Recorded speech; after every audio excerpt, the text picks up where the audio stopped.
Hello అండి, ఈ వీడియోలో మెయిన్గా నేను పేషెంట్స్ అడిగే కామన్ క్వశ్చన్ ఏంటంటే నేజల్ స్ప్రే, అది ఎలర్జిక్ నేజల్ స్ప్రే ఎలా వాడాలి అని అడుగుతారు.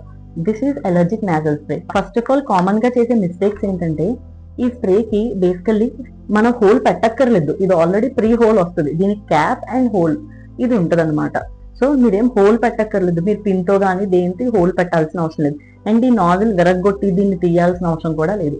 బేసికల్లీ ఈ స్ప్రే మీరు ఇలా పట్టుకుంటే పఫ్స్ 1 2 ఇలా వస్తుంది. సో మీరు జస్ట్ దీన్ని తమ్ముతో కింద పట్టుకుని ఈ 2 fingers like index finger and this finger తో పాటు మిడిల్ ఫింగర్ తో మీరు దీని మీద టచ్ చేసి జస్ట్ స్ప్రే చేస్తే స్ప్రే వస్తుంది. అండ్ ఇది ఏ డైరెక్షన్ లో యూజ్ చేయాలి, క్యాప్ తీసి మనం ఇలా వెనక్కి పెట్టుకుని కానీ పక్కకు పెట్టి కానీ ఇటు సైడ్ పెట్టి కానీ చేయాల్సిన అవసరం లేదండి. బేసికల్లీ కొంచెం ముందుకు ఉండి ఈ స్ప్రేని లోపలికి ఇన్సర్ట్ చేసి టువర్డ్స్ ద ఐ ఫేసింగ్ లో పెట్టాలన్నమాట. అంటే ఇలా స్ట్రైట్ గా ఇలా వెనక్కి అలా పెట్టాల్సిన అవసరం లేదు, ఇలా ఐ ఫేసింగ్ లో పెట్టుకుని స్ప్రే చేయాలి. అండ్ మీరు గమనించుంటే నేను రైట్ హ్యాండ్ తో లెఫ్ట్ నాస్ట్రిల్ వైపు పెట్టుకుంటున్నాను అండ్ లెఫ్ట్ హ్యాండ్ తో రైట్ నాస్ట్రిల్ వైపు పెట్టుకుంటున్నాను.